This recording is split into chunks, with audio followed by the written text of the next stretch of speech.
Qari mill-ktieb tal-Apokalissi ta' San Ġwann Apostlu. Jiena, Ġwanni, rajt anġlu ieħor tiela bis-siġġiel ta' Alla l-Ħaj min-naħa tal-Lvant u bil-ħenoli għajjat lill-erba' anġli li lilhom kienet ingħatat is-seta' li jagħmlu ħsara lill-art u lill-baħar. U qalilhom: Tagħmluhomx ħsara lill-art u lill-baħar? Anqas lis-siġar qabel ma nkunu stampajna is-siġġiel fuq il-ġbien tal-qaddejja ta' Alla tagħna.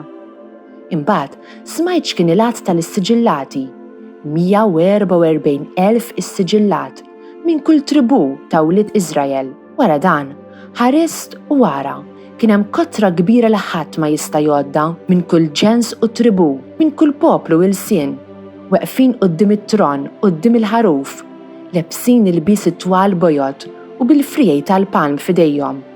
U għallew leħinhom u bdew jgħidu: Is-salvazzjoni nafuha lill-Alla tagħna li qiegħed fuq it-tron u lill-ħaruf.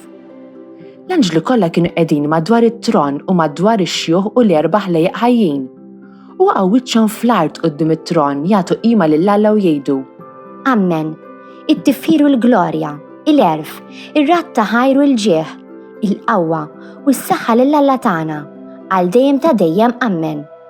Imbagħad wieħed mix-xjuħ qabad istaqsini: Dawn li għandhom l-ilbis twal bojot fuqhom, min huma u minn fejn ġejjin?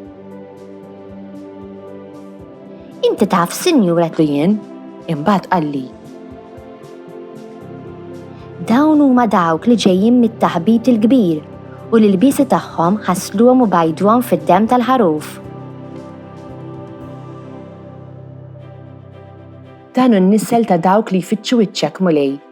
Tal-mulej l-art u kull ma fija, id-dinja u kull ma jgħix fija, għax hu fuq l-ibħra waqqafa u fuq ix-xmajjar wettaqa'. Dan hu n-nisel ta' dawk li jfittxu wiċċek mulej. Min jista' jitla' fuq l-għolja tal-mulej? Min joqgħod fil-post imqaddes tiegħu? Min għandu jdeħin da fuq qalbu safja? Min ma tax ruħu għal fruha? Dan hu n-nisel ta' dawk li jfittxu wiċċek mulej. Dan ikollu barka minn għand il-mulej u l-ħlas li ħaqqu minn Alla s-Salvatur tiegħu. Dan hu n-nisel ta' dawk li jfittxuh, li jfittxu l-wiċċek Alla ta' Ġakob. Dan hu n-nisel ta' dawk li jfittxu wiċċek mulej. Qari mill-ewwel ittra ta' San Ġwann Apostlu. Eżis, araw bliema mħabba ħabna l-missier. Nistgħu nissejħulu Alla u tassew aħna. Għalhekk id-dinja ma tarafniex għax ma rfitx lilu. Eżis, issa nafu li aħna wlied Alla, imma x'sa nkunu l-qudiem mhux muri lilna. Madankollu nafu li meta hu jidher aħna nkunu bħalu għax narawh kif inhu. Kull min għandu din it-tama fih isir safi bħalma safi huwa Kristu. Alleluja, alleluja. Ejjew għandi intom il-koll li tinsabu mħabtin u mtaqlin u jiena nserraħkom jgħid il-mulej: Alleluja, alleluja. Qari mill-Evanġelju skont San Mattew.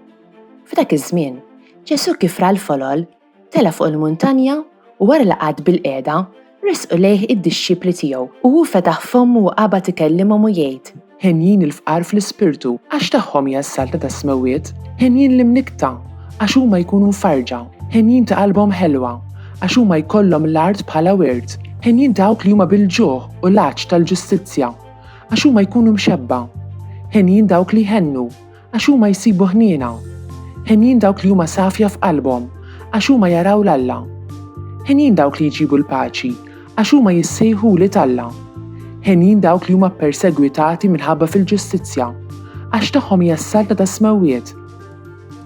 Ħenjin intom meta jgħajrukom u jippersegwitawkom u jgħidu kull den fuqkom bil-gideb minħabba fija. Ifirħu u tennew għax laskom kbir fis-smewiet. Illum nagħmlu l-festa tal-qaddisin kollha.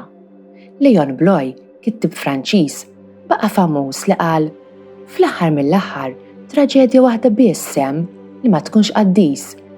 Li tgħix ta' qaddis ifisser tgħix f'rabta sieħa ma' Alla. Meta ngħixu hekk ikollna l-vera paċi, imma trid ukoll ħafna kuraġġ. Fl-ewwel qari mill-Apokalissi, Ġwanni kellu viżjoni tal-fidili kollha weqfin quddiem it-tron ta' Alla fil-ġenna.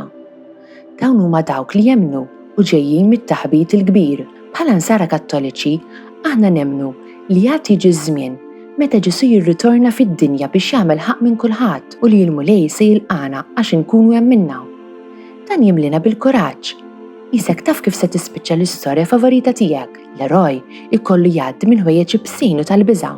Imma nafu kif ħatalaq l-istorja, allura maħniex imwerrin nafu li l-istorja tagħna għandha final tajjeb għax Alla il-feddej tagħna ġej. Dan ifisser li rridu noħorġu għanqna l-Kristu u ngħixu f'din ir-relazzjoni intima miegħu li għandhom il-qaddisin. Fil-Vanġelu nisimgħu l-qari famuż tal-bajatitudnijiet li jitkellem fuq id-doni kollha li nistgħu npoġġu għas-servizz ta' Alla. Il-qaddisin huma differenti ħafna minn xulxin u għandhom personalitajiet u missjonijiet differenti, imma kollha għamlu ħwejjeġ kbar għal Alla b'modi differenti ħafna. Santa Giovanna d'Arco mexxiet armati waqt li Santa Teresa tal-Iżja għexet u kidbet minn ġo konvent. San Tomas d'Aquino kiteb volumi kbar ta' kodba dwar il-filosofija u t-teoloġija waqt li Madre Teresa bdiet lill-ifqar fost il-fqar fl-Indja. Kollha nistgħu nsibu modi kif ngħixu għal Alla u nħaddmu d-doni tagħna għalih u meta kull min jemmen jibda jaħsibha b'dan il-mod, insiru armata kbira. Fl-ewwel qari nisimgħu Ħarist u wara